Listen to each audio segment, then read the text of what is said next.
नमस्कार, TV9 भारतवर्ष के इस मेगा शो इन 5 में आप सभी का स्वागत है।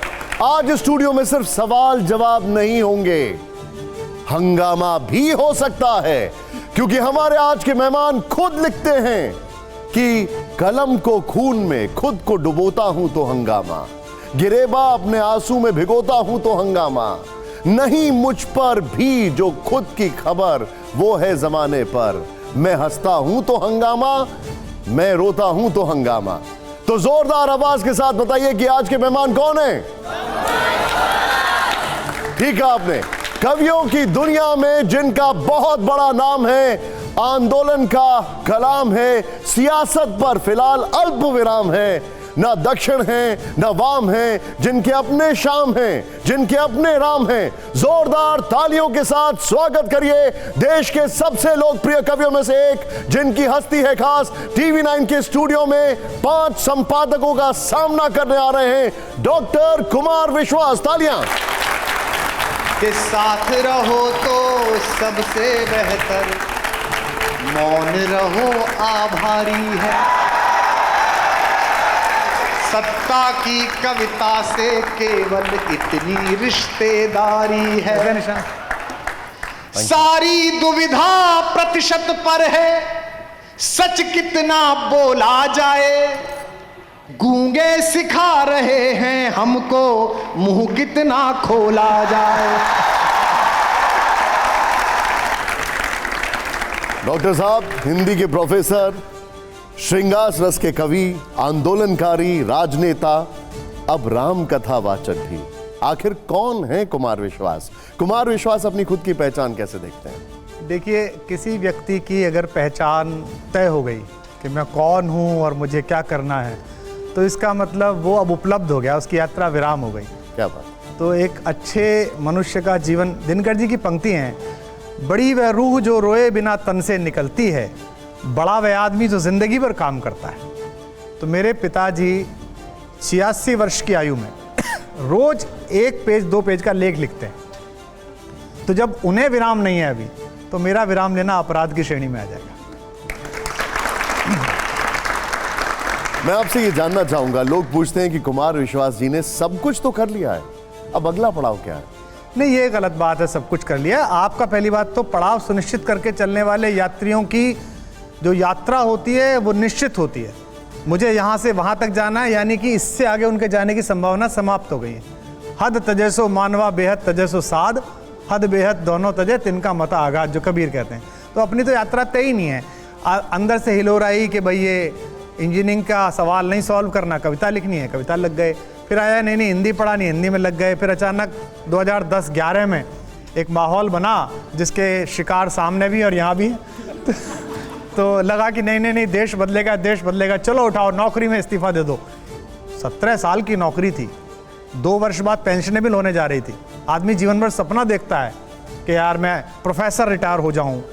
1 सेकंड के समय इससे मैं छोड़ दी, कूद गए, पता नहीं था आगे पलेंगे कैसे, क्या होगा। फिर वो प्रयोग राजनीति में बदला, उसमें भी कूद गए। फिर वो राजनीति में थोड़ी सी ऐसी चीज़ें पैदा हुई जो मेरे मन के मानस के अनुकूल नहीं थी, या मैं उनके मन मानस के अनुकूल नहीं था। तो दोनों ने, हमने एक दूसरे से नमस्ते कर दी। फिर राम पर अचानक, भगवान पर पिछले 5-6 साल पहले कभी बोला था, उसकी फ्रीक्वेंसी बढ़ गई, लोगों ने बुलाना शुरू कर दिया, तो गाना शुरू कर दिया। अब किसी ने श्याम पर बोला है तो श्याम पे चले जाएंगे। बाकी धर्मों पे इसलिए नहीं बोलता हूँ कि आजकल बड़ा संवेदनशील माहौल है। अपने धर्म में तो यह कुछ बोल दो और उसके बाद कोई बोले तो बोल दो कि भाई तेरा ही थोड़ी है, मेरा भी तो धर्म है, राम मेरे भी तो है, दूसरे में तो ऐसा नहीं बोल सकते। तो इस यात्रा का पड़ाव तो कुछ है नहीं, जैसे भगवान ले जा रहा है, जाही विधि राखे राम ताही विधि रही है। वैसे तो कुमार विश्वास मंच पर हो तो किसी भी विषय पर बात हो सकती है, लेकिन मैं शुरुआत करूंगा जो आपने जिक्र छेड़ दिया है, राम से।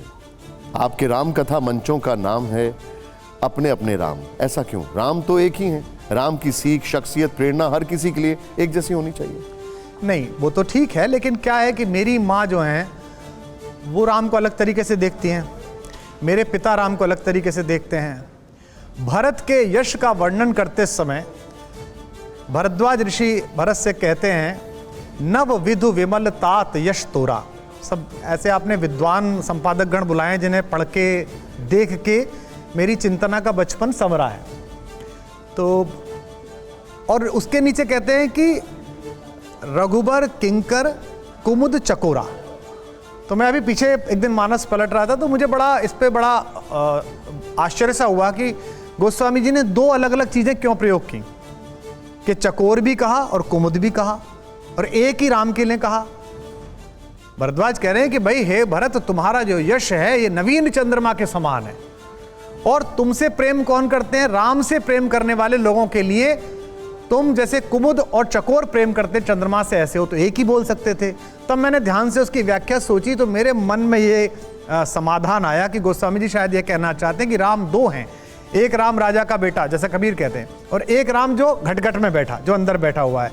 तो जो कुमुद है वो जल में रहते हुए, कीचड़ में रहते हुए उससे बिल्कुल अलग रहता है, उसके पत्ते पर कीचड़ की एक बूंद नहीं होती।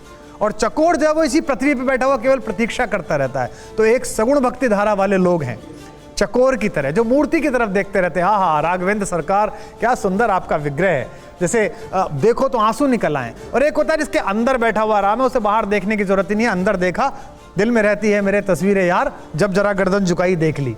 राम देखना है, हल्का सा मोड़े, देख लिया। तो दो व्याख्या हो गई कुमुद चकोर की। तो इसीलिए मैंने इसी दृष्टि से रखा कि सबके अपने अपने हैं। शमशी मीनाई के अपने हैं, इकबाल के अपने हैं, कुमार विश्वास के अपने हैं, बाबा तुलसी के अपने हैं, कंबन के अपने हैं, वाल्मीकि के अपने हैं। गांधी के अपने राम थे, गांधी की हत्या करने वाले जो थे उनके अपने राम थे, बीजेपी के अपने राम हैं, कांग्रेस के अपने राम हैं, आम आदमी पार्टी के अपने राम हैं। राम का राजनीतिकरण हो चुका है। जय श्री राम चुनावी उद्घोष बन चुका है। ममता दीदी कहती हैं कि जय श्री राम नहीं जय सिया राम बोलो। जनता कंफ्यूज हो चुकी है। कुमार विश्वास जी इस कंफ्यूजन को कैसे दूर करेंगे? पहली बात तो क्या कि अगर राम सामाजिक जीवन में है, मैं जिस जगह रहता हूं, जो पश्चिमी उत्तर प्रदेश का हमारा हिस्सा है, मेरठ कमिश्नरी है, वो भाषाई तौर पर थोड़ी खुरदुरी जगह है।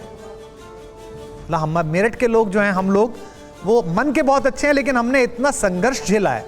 1000 साल से जो झगड़ा हुआ हमारे दरवाजे ही हुआ। लोग समर वेकेशन मनाने आ गए, घोड़े पे बैठ के, खच्चर पे बैठ के। हमारा आदमी सोते में भी डंडा उठाता है।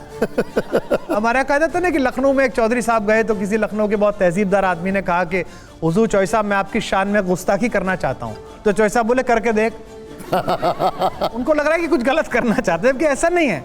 तो हम लोगों की प्रतिक्रिया थोड़ी रफ हो गई, हम इस तरह की प्रतिक्रिया में आ गए। तो अगर हमारे जीवन में मेरठ कमिश्नरी जैसे जगह पर भी बच्चा जब पैदा होता है तो सबसे पहली बात उसके कान में उसकी बुआ राम बोलती है, और मनुष्य जब जा रहा होता है तब पूरा समूह उसके पीछे राम बोल रहा होता है। यानी कि पैदा होने से लेके मुक्ति के अंतिम मार्ग तक राम का नाम चलता है। तो अगर राम सामाजिक जीवन में है, आर्थिक जीवन में आप आइए, आप गरीब से गरीब किसान जिसकी 8 बीघे की जमीन है मेरे गांव में, जिसका थोड़ा सा नाज पैदा होता है और उसको वो देता है आड़तीये को, तो उस आड़तीये की जो पहली तराजू होती है उसको एक में नहीं गिनता। ये मिलीलीटर में, एमएल में सामान बेचने वाले मल्टीनेशनल करोड़पति अरबपतियों के मुंह पे तमाचा है कि तुम इतने बड़े रईस हो, 400 500% मार्जिन खा रहे हो, और मेरा किसान देखो वो कितना ईमानदार है, उसको पता है कि कभी पलड़े में थोड़ा ऊपर नीचे हो सकता है, तो मैं एक भी दाने की बेईमानी का भागी ना बनूं। उठाता है पहला पड़ला और कहता है रामा ही रामा। आप देख लेना कभी भी जाकर गांव में तुलता हुआ देख लेना, रामा ही रामा।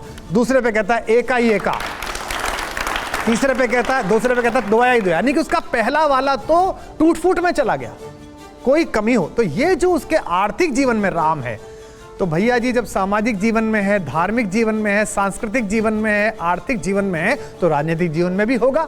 इसमें क्या दिक्कत है? अब ये राजनेता कहीं अलग से तो आए नहीं है, हमारे घर परिवारों से आए हैं, और मेरे को तो ज्यादा पता है कि मेरे घर परिवारों से आए हैं।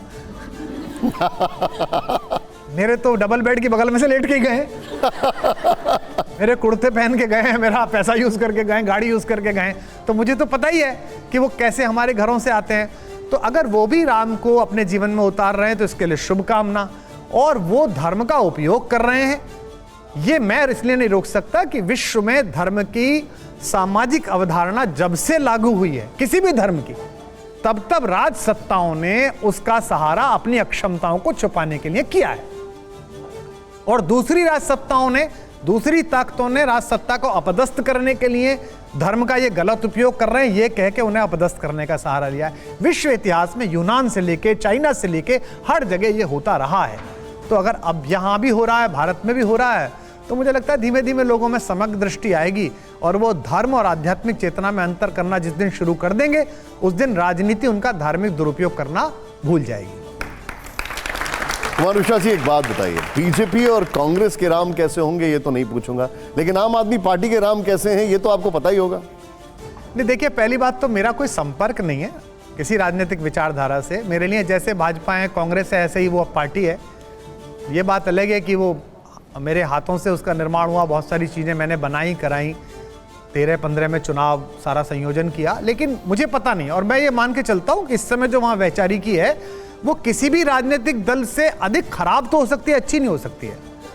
क्योंकि क्या होता है कि एक मशहूर केस भारत में एक साधु के खिलाफ हुआ, उस पर एक फिल्म भी बनी है, आपने देखी होगी अभी। उसका निर्णय करते समय भी माननीय न्यायाधीश ने यह कहा कि आप साधु के चोले में थे तब आपने ये किया, इसलिए आप ज्यादा दंड के भागीदार। तो अगर आप राजनीति में साधु के चोले में हैं और फिर आप राजनीतिक विद्रूपताओं का घटिया इस्तेमाल करें तो आप ज्यादा दंड के अपराधी हैं। तो मुझे पता है कि जैसा राम का उपयोग दूसरी पार्टियां पक्ष में प्रतिपक्ष में कर रही हैं, उससे भी कोई भदेश किस्म का उपयोग वो कर रहे हैं या करेंगे। अन्यथा कोई ऐसा नहीं कहता है कि जिस जगह विश्वविद्यालय बनवा दो और मेरी तो नानी ऐसे कहती थी और वहीं के लिए फिर आपको मैं तो लोगों को भेज रहा हूं। ऐसा नहीं होता है कभी भी। सबको पता है कि ये राजनीतिक कौशल है। और हिंदी में बड़ा खराब शब्द है भारतीय भाषाओं में, वो मैं बोलना नहीं चाहता। ये दो गले अलग अलग प्रयोग करने वाले आदमी को जो कहा जाता है, ये ऐसा प्रयोग है। दो भाषाएं अलग अलग। आपने अपने आप बहुत सारी चीजें बोल दी। शंभूनाथ जी कुछ बोलना चाहे, बताइए सर। जी कुमार जी, आपने कहा कि राज सत्ता के साथ धर्म जुड़ा होता है। धर्म जुड़ा है तो कम से कम भारत में राज सत्ता के साथ राम जुड़े हुए हैं। क्या रामचंद्र जी जब राजा थे तब भी उनके साथ कोई धर्म जुड़ा हुआ था? ये राम जुड़े हुए थे? आदरणीय शंभूनाथ जी का प्रश्न बहुत ही ऐसा है जो हमारी पीढ़ी को जिसका उत्तर सुनना चाहिए जी। तो मेरी जो किंचित बुद्धि है वो ये है कि भगवान राम की आधिकारिक जीवनी वो श्रीमद् वाल्मीकि रामायण है। उसके बाद के ग्रंथ भगवान के जो लीला पृथ्वी पे हुई है उसका वर्णन है। जैसे गोस्वामी जी हैं तो गोस्वामी जी कोई ऐसी बात नहीं सुनना, कहना चाहते, देखना चाहते जो भगवान के भगवत स्वरूप के बाहर जा रही है। ऐसे सैकड़ों प्रसंग जिन्होंने दोनों ग्रंथों का सम्यक पारायण किया है, मैंने तो कम किया है, ऐसे लोग बता सकते हैं। जयंत के चोंच मारने के समय श्रीमद् वाल्मीकि रामायण में जयंत माता सीता के आंचल में चोंच मार के जाता है और श्रीमद् रामचरितमानस में वो पैर में चोंच मार के जाता है। क्योंकि बाबा ये कल्पना भी नहीं कर सकते कि माँ के विषय में इस तरह सोचें, जबकि वो वाल्मीकि जी एक व्याख्याकार है जो उसी समय जी रहे हैं, जो उस राम कथा में स्वयं पार्ट भी है उस कहानी में। उनका वर्णन करते समय जब नारद से आदि कवि ने पूछा कि कल मैं जब नहा के आया तो 2 क्रौंच पक्षियों के जोड़े में एक की बधिक ने हत्या कर दी और मेरे मुंह से ये श्लोक निकला, जो शोक था वो श्लोक में परिवर्तित हो गया। शोकम, जो वो शोक में परिवर्तित, तो मैं ये क्या करूं, ये क्या चीज है?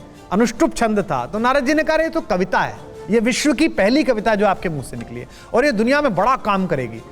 तो क्या करूं? तो किसी बड़े व्यक्ति का वर्णन करें जिससे लोग प्रेरणा पाएं। तो महर्षि पूछते किसका वर्णन करो? तो नारद जी कहते कि इक्ष्वाकु वंश में राम पैदा हो गए। इक्ष्वाकु वंश प्रभवो रामो नामः जनः श्रुत। और उनके बारे में कहते रामो विग्रहवान धर्मः, धर्म जैसे एक विग्रह के रूप में आ गया हो, मूर्ति के रूप में आ गया हो।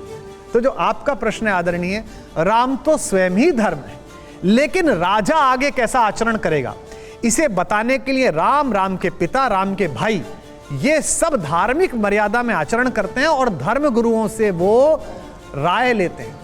एक बार राजा मन माही है गिलानि मोरे सुत नाही, गुरु गृह गयो तुरत भूपाला। ये नहीं हुआ कि उन्होंने पीए से कहा दशरथ ने, हेलो अरे जरा गुरुजी को बुला के लाना गाड़ी पे। नो, वो खुद गया गुरु के घर। ये अल्पकाल विद्या सब पाई, गुरु गए गए पढ़न रघुराई। रघुवंश मौली मणि भी गुरु के घर पढ़ने गए। तो धर्म की एक मर्यादा भगवान राम ने एक सामान्य राजा के रूप में शासन करते हुए, और उससे भी महत्वपूर्ण किसी भी प्रकार से कमतर नहीं, उनके अनुज भरत ने सिद्ध की है नंदीग्राम में। तो हमारे जो मुख्यमंत्री उत्तर प्रदेश के हैं, उनकी वेशभूषा पे राजस्थान के कवि ने, मेरे सामने एक हास्य कवि ने उनकी मजाक उड़ा दी कि इनको कोई मुख्यमंत्री नहीं मिला, एक बाबा पकड़ लाए, ऐसा करके बोल दिया। तो मेरी तो कोई उनसे मैत्री भी नहीं है, मेरे मुख्यमंत्री इतना ही परिचय है। तो मैंने संचालन में ये कहा कि भाई आप उनकी नीति रीति पर टिप्पणी करिए, हमने भी हाथरस कांड पर बहुत विरोध किया, वीडियो जारी किया, सब हम करते हैं, लेकिन वेशभूषा पर टिप्पणी मत करिए। क्योंकि जिस राम राज्य की अवधारणा कांग्रेस भी गाती है, भाजपा भी गाती है और विश्व के अन्य देश भी गाते हैं, वो राम राज्य नंदीग्राम में भरत महाराज ने उसी कपड़े को पहनकर चलाया था जिस कपड़े में मेरा मुख्यमंत्री लखनऊ में बैठा हुआ है। राम जी की बात तो छोड़िए, हनुमान जी को भी नहीं छोड़ा गया है। बीजेपी के अपने बजरंग बली हैं, कांग्रेस के अपने बजरंग बली हैं, बजरंग दल के अपने बजरंग बली हैं, और बागेश्वर धाम वाले बाबा के अपने बजरंग बली हैं। चुनाव के मैदान से पर्ची वाले चमत्कार तक हर जगह बजरंग बली हैं। मुझसे किसी ने पूछा था कि राम कथा में हनुमान का क्या महत्व है, तो मैंने इसका एक बड़ा विनम्र उत्तर दिया कि भगवान राम और भारतेश्वरी माता सीता ये दो ध्रुवों के प्रतीक हैं। सीता कृषि संपदा है, किसान को मिली है, राजा को नहीं मिली। जब जनक हल चला रहे थे तो राजा नहीं थे उस समय, वो ज्ञानी नहीं थे, वो किसान थे, कृषक थे। और राम पैदा हुए ऋषियों के हव्य से, वो ऋषि संपदा है। ये ऋषि संपदा और कृषि संपदा का मेल है। एक सूर्यवंशी है और एक पृथ्वी की पुत्री है। लेकिन अगली बात हनुमान के लिए प्रासंगिक है, कोई भी सूर्य और कोई भी पृथ्वी ना कुछ संतति पैदा कर सकती है, ना प्रकृति पैदा कर सकती है अगर बीच में वायु ना हो। क्या बात है। तो ये कथा, ये प्रसंग वायु पुत्र के बिना निरर्थक है। दूसरा, लाइटर मोड पे कह रहा हूं, मैं इस पर टिप्पणी नहीं करूंगा। जो आपने सवाल पूछा है, आप पत्रकार हैं, आपका काम है कि मुझे आप फंसाएं, और मैं कबड्डी का पहलवान हूं, मेरा काम है कि मैं आपको छू के वापस लौटाऊं ताकि अंक मेरे नाम लिखे जाए। तो आपने मुझे फंसाया, मैं फंसूंगा नहीं इसमें। एक बात कहूंगा राजनेताओं से, कृपया आप राम को कुछ भी कह लें, प्रयोग कर लें, राम धीरोदात्त नायक हैं, क्षमा कर देते हैं। हनुमान जी को न छुएं, क्योंकि हनुमान जी को आपने जब जब छुआ तब आपको उन्होंने वहां पहुंचाया जहां से अब राम भी नहीं निकाल सकते, सिर्फ हनुमान जी निकाल सकते हैं आपको। क्या आपका इशारा कर्नाटक चुनाव की तरफ है? मैंने इशारे करने और इशारे देने छोड़ दिए हैं फिलहाल। मैं आपसे एक इशारे में पूछ लेता हूं। कुछ दिन पहले किसी ने कहा कि बजरंग बली तो भगवान ही नहीं है, आपने वायु पुत्र कहा, बजरंग बली तो सिर्फ राम भक्त हैं, लोगों ने उन्हें भगवान बना दिया। मैं ऐसी किसी अनैतिक बात पर टिप्पणी करना नहीं चाहता। ये वाक्य और ये शब्द मेरे लिए इस चैनल में सुनना भी मेरे लिए खराब समय है। मतलब मैं अपने जीवन के सर्वोत्तम समय में से ये समय निकालना चाहूंगा कि मुझे सुनना पड़ा, क्योंकि उच्छिष्ट ज्ञान प्राप्त करने वाले लोग जो यूट्यूबीय ज्ञानी हैं। उच्छिष्ट का अर्थ जरा बता देना चाहिए, बच्चों को नहीं पता। उच्छिष्ट पता है इनको, उच्छिष्ट होता है जो बाद में कूड़े में पड़ जाता है ज्ञान। तो यूट्यूबीय ज्ञानी है एक, जो गूगल पे आया, यूट्यूब पे आया, उसे सीख लिया। अगर थोड़ी बहुत भी किसी ने मानस पढ़ी हो, थोड़ी बहुत भी वाल्मीकि रामायण पढ़ी हो, तो शठ को इतना पता होना चाहिए कि राम के काम करने वाले, राम के सभी मांगलिक और सभी चुनौतीपूर्ण कामों में सबसे आगे खड़े रहने वाले मारुति नंदन इतने ज्ञानी हैं, इतने बड़े भाषाविद हैं कि स्वयं त्रैलोक्य का स्वामी मर्यादा पुरुषोत्तम राम भी पहली मुलाकात से उनका प्रभाव भाषा का देख के उनकी प्रशंसा करते हैं। वाक्यज्ञम मधुरम सुग्रीव सचिवम कपि, श्रीमद् वाल्मीकि रामायण में लक्ष्मण से कहते हैं कि ये कितना अद्भुत वाक्य बोलने वाला सुग्रीव का सचिव है ये कपि, और ये निश्चित रूप से इसने चारों वेदों का अध्ययन किया है। हे सौमित्र, इससे जाकर भाषा में बात करो, इसकी तो अद्भुत भाषा है। ज्ञानिनाम अग्रगण्यम जिसे कहा जा रहा है, अगर आपको इतना पता नहीं है कि उसकी भाषा कैसी है, तो फिर आप, भगवान आपका मालिक है भाई साहब। और आपने कहा कि वे भगवान ही नहीं है, जिनके जन्म में पैदा होते, राम ने जन्म से कोई चमत्कार नहीं दिखाया, वे मनुष्य रूप में नरलीला पैदा कर रहे हैं। वो चमत्कारी थे माता के सामने जब पैदा हुए। तो माता ने कहा कि पिछले जन्म में आपने मुझे और मेरे पति दशरथ को वचन दिया था कि आप मेरे घर में पैदा हो गए। तो विष्णु ने कहा पैदा तो हो गया राम बन के, अब क्या चाहती है माता? तो उसने कहा ये क्या पैदा होना, अभी भी विष्णु बने लेट रहे हो, है ना, कीजिए शिशु लीला, कुछ शिशु लीला करिए। तब राम के मन में आया कि हाँ मेरा तो रोल ये है। तो उन्होंने सुन के रोना शुरू करा और प्रसन्नता प्रारंभ हुई, आनंद मंगल हुआ।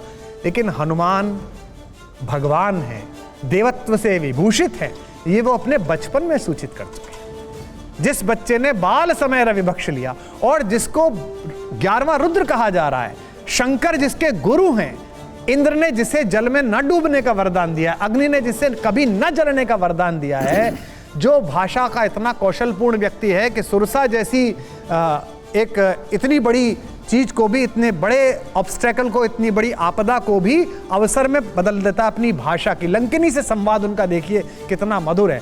अगर किसी ने इतना भी नहीं पढ़ा है और फिर वो कोई टिप्पणी करे और आप मुझसे टिप्पणी मांगे, तो कृपा पूर्वक इसको कार्यक्रम में तो रहने दें इस टिप्पणी को, लेकिन आप सब भी प्रार्थना करें कि मेरे जीवन के अमंगल क्षणों में से एक क्षण निकल जाए कि मैंने हनुमान जी के बारे में ऐसी बात सुनी। ठीक। राम आस्था के विषय हैं। मैं मानता हूँ कि तर्क के विषय नहीं है। कोई तर्क से समझा दे या कोई जरूरी नहीं है कि जिसने मानस पढ़ा हो वही राम को मानना। निश्चित बात है। इस तरह माना जाता है कि अब पॉलिटिशियंस जनता को धार्मिक रूप से दिग्भ्रमित करते हैं। मेरा ऐसा मानना है कि ऐसा नहीं है। तो मेरा ये कहना है कि आजकल जो ये सीन चला हुआ है कि धर्म को भुनाया जा रहा है, क्या आपको लगता है कि वाकई चूंकि कोई पॉलिटिकल पार्टी या कोई भी धर्म की बात करता है तो जो परिणाम आते हैं वो सिर्फ इसके नाते होते हैं? आप आधी शताब्दी से राजनीति देख रहे हैं। मैं तो अभी उम्र के उस पड़ाव पर पहुंचा ही हूँ। राम का विषय काल की परिधि से बाहर है।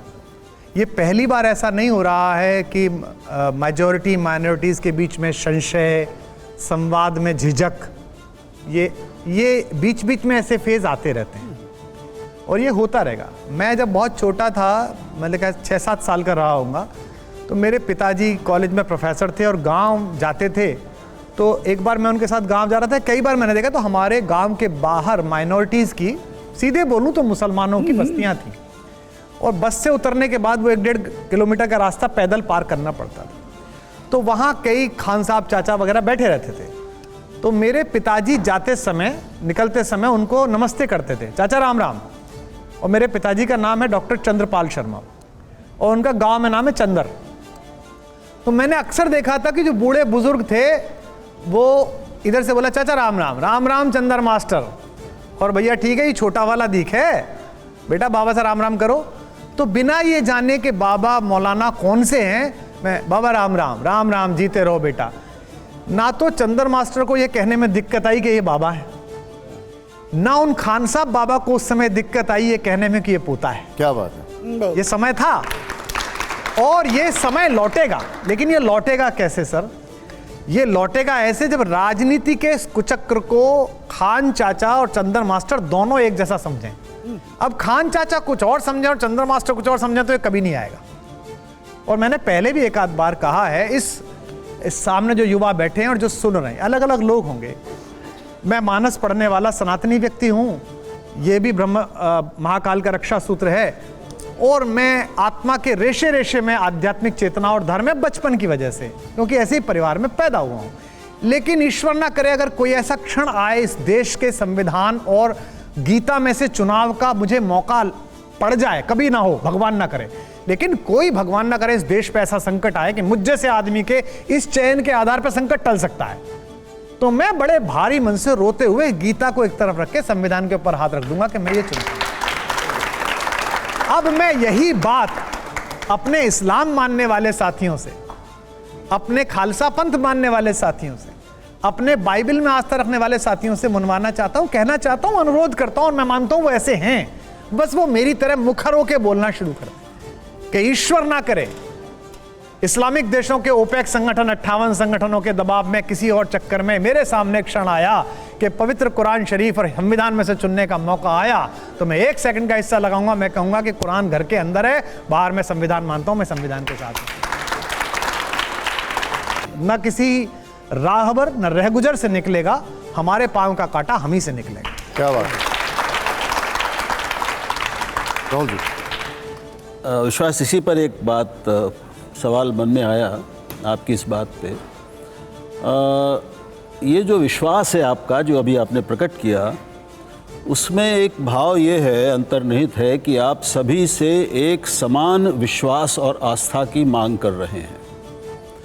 ऐसा न कभी था, न है, न शायद होगा कि सबके धार्मिक विश्वास और व्यवहार एक जैसे हो जाएं। तो ये जो संविधान बनाम गीता, संविधान बनाम कुरान, संविधान बनाम गुरु ग्रंथ या बाइबल की जो बात है, इसमें जो ये समकक्षता या समानता की अपेक्षा है, ये कितनी जायज़ है, ज़रा इस पर विचार करिएगा। मैं अभी इस पर बहस नहीं करूँगा। बड़े विनम्रता के साथ मैं इसमें एक बात कहूँगा। हिंदी का विद्यार्थी होने के नाते 2 शब्द है, एक है एक रूपता और एक है एकता।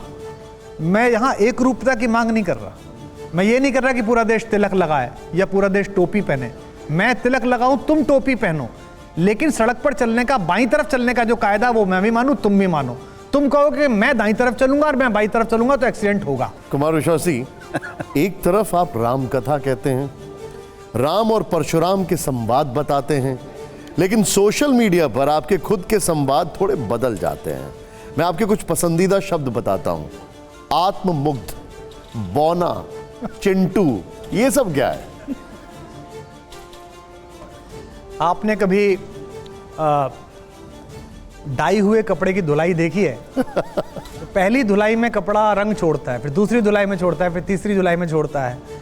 तो मैं जहां जहां से होकर गुजरा हूं, उसके शेड्स मेरे अंदर कुछ हैं।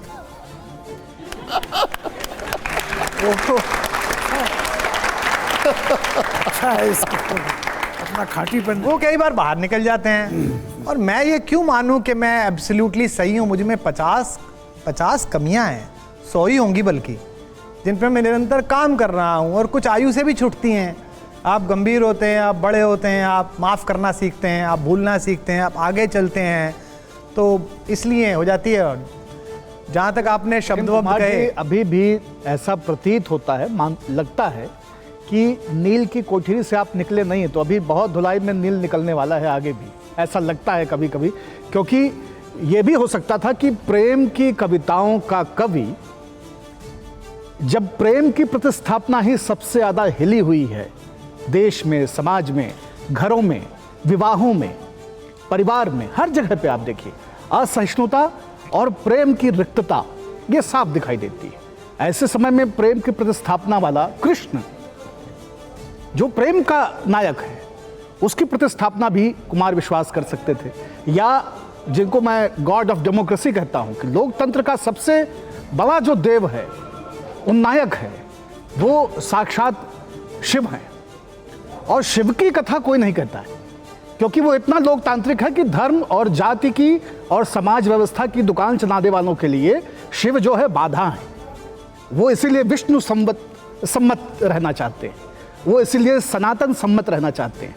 तो अभी भी लग रहा है कि आप एक तरह के राम के सामने अपने वाले राम को ला करके कहीं ना कहीं एक राजनीतिक वेणी में अभी आप खेल रहे हैं, उस नौका से आप उतरे नहीं हैं। तो ये नील अभी और निकलना है या क्या है?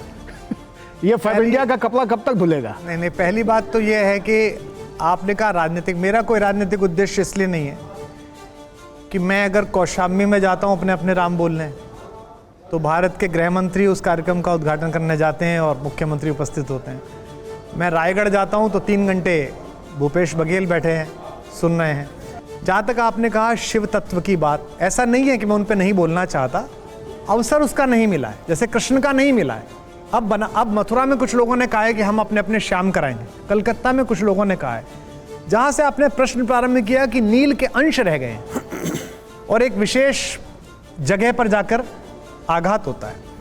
मैंने पहले भी पूछा था, मैं आपसे पूछता हूं, आपके पुत्र हैं? नहीं। हम ही किसी के पुत्र हैं। आप ही किसी के पुत्र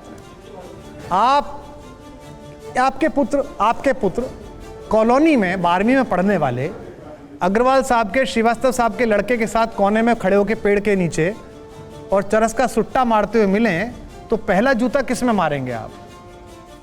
अपने लड़के में। तो हमने भी वही किया।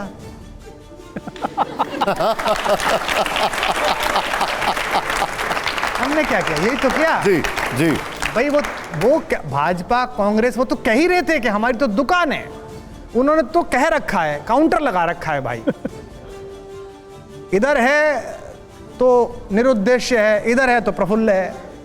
उनका तो तय है कि भाई इधर आ गया तो ठीक है, इधर चला गया तो वो तो घोषित करके आए हैं। पर तुम तो आश्रम खोलने गए थे कि ये मंडी है, इसके बीच में हम आश्रम खोलेंगे ताकि दोनों तरफ के लोग आके सात्विक बने। पता चला कि वो तो मंडी रह गई, तुम तो उससे भी बड़े नीचे चले गए जो मंडी से आगे की चीज अपने लड़के को समझा बुझा भी तो सकते हैं। समझाया बुझाया। लड़का एक दिन दारू पी के बोला इट्स माई लाइफ डैडी।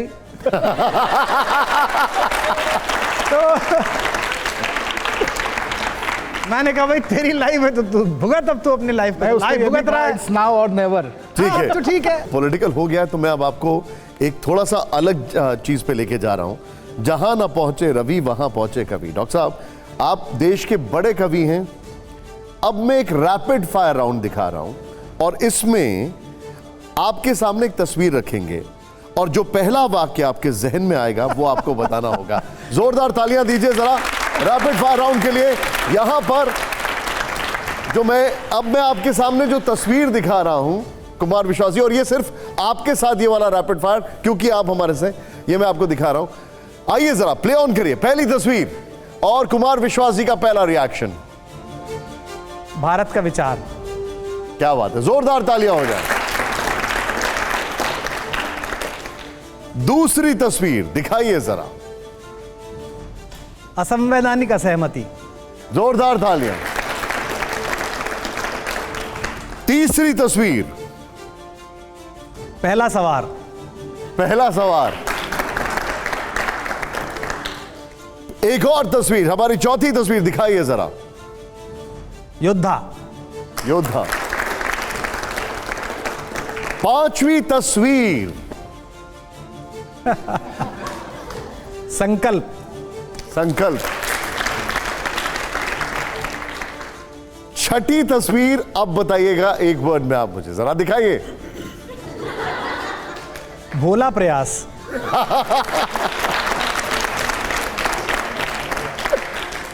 सातवीं तस्वीर जो है बताइएगा जरा डॉक्टर साहब। ऐतिहासिक भूल।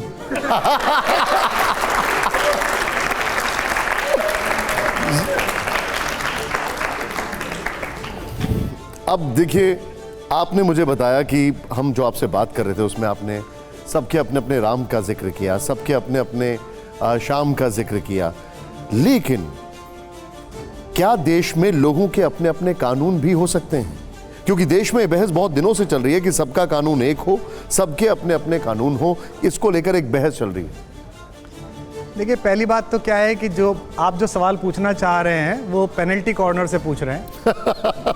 आप सीधे सीधे कहिए कि अभी जो मैं सीधे पूछ लेता हूं यूसीसी पर। हाँ, यूसीसी पर। तो पहली बात तो क्या है, यूसीसी का अभी कोई ड्राफ्ट नहीं है, कोई बात नहीं हुई है, पता नहीं है। ना तो आपने उत्तराखंड में तो आ गया ड्राफ्ट, नहीं, ना तो हमने पढ़ा है ना आपने पढ़ा है, कहीं जनता में कोई इसका ड्राफ्ट है नहीं। हाँ, एक ड्राफ्ट नहीं है। होता क्या है, जैसे लोकपाल था तो लोकपाल इतनी मोटी चीज थी, वो एक आईआईटी के प्रीलिम्स के पेपर जैसा था, वो आम आदमी नहीं समझ सकता था। तो हमने कहा कि भाई ये आना चाहिए, इससे भ्रष्टाचार रुकेगा। कांग्रेस समझ नहीं पाई, कांग्रेस ने कहा बस ये ही नहीं आना चाहिए। तो जनता को कंफर्म हो गया कि इससे रोक ही रहा होगा जो ये रोक रहे हैं। तो जनता ने कहा अब तो यही आना चाहिए। गली गली में आग लग गई, लोकपाल लोकपाल लोकपाल। तो जो इस कानून का अंध समर्थन कर रहे हैं और अंध विरोध कर रहे हैं, वो दोनों गलत कर रहे हैं। एक कानून की प्रक्रिया है इस देश में कि निर्वाचित प्रतिनिधि विधानसभाओं में, लोकसभाओं में, भद्र पुरुष लोग, वो बैठ के वहाँ विचार विमर्श करते हैं। जैसा वो करते हैं दुनिया देखती है।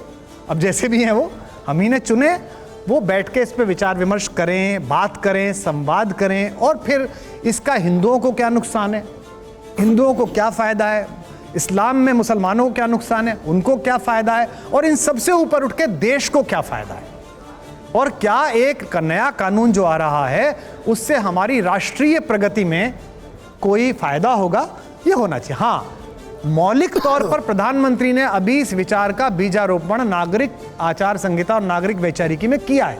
एक रैली में उन्होंने बात कही है। मूल रूप से मुझे ये विचार अच्छा लगता है कि किसी भी देश में एक कानून एक जैसा होना चाहिए। जैसे आप कहते हैं कि एक देश एक विधान नहीं। होना चाहिए। मैं इसके बारे में नहीं कह रहा, पर मैं कह रहा हूं कि कानून एक जैसे, ड्राइविंग लाइसेंस एक जैसा मिलना चाहिए, राशन कार्ड एक जैसा बनना चाहिए, बैंक का खाता एक तरह से बनना चाहिए। अब मैं केरल जाऊं और मुझसे कहें नहीं बैंक के खाते में तो आपके 1 बीघे जमीन की रजिस्ट्री लगेगी, तो केरल में खाता ही नहीं खोलूंगा मैं। लेकिन जैसे अलग अलग सबके पर्सनल लॉस हैं, उस पर आपकी टिप्पणी। इसी की मैं कह रहा हूं कि इसकी चर्चा होनी चाहिए, ये चर्चा हो, विचार हो, देश सहमत हो। किसान आंदोलन में क्या हुआ, यही तो हुआ। इस देश में शिक्षा नीति भी बदली गई, कोई बहुत हंगामा नहीं मचा। 2, 4, 5 जो जन्मजात असहमत लोग हैं, जो अपने जन्म में भी असहमत हैं कि हम गलत समय में पैदा कर दिए गए हैं, ऐसे कुछ लोग हैं, उन्होंने 2-4 लेख लिखे। कुछ लोग हैं जो असहमत ही हैं, जो मतलब माता पिता से भी असहमत हैं कि ऐसा क्यों, मतलब हम क्यों, हमारा क्या मतलब था। बाकी लागू हो गई, लोगों ने अपनी बात कही। किसान आंदोलन में भी यही था कि वैचारिकी का निर्माण नहीं हुआ, उस पर चर्चा नहीं हुई।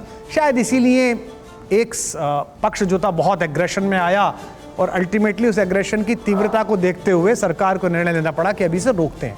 तो मेरा कहना यह है, प्रधानमंत्री जी ने अभी पहला विचार दिया है। हाँ, एक विचार के रूप में ये एक विचारणीय और स्वागत योग्य बात है कि देश में अधिकांशतम कानून एक जैसे होने चाहिए। कास्ट, क्रीड, रिलीजन से ऊपर उठ के हमें कुछ कानून मानने चाहिए। लेकिन ये कानून कैसे पास होगा, इसमें वही राहुल जी का एक प्रश्न कि समतामूलक समाज बनाने में अलग अलग लोगों की आस्थाएं कहाँ कहाँ प्रभावित होंगी और किस पर सहमति का स्तर बन सकता है।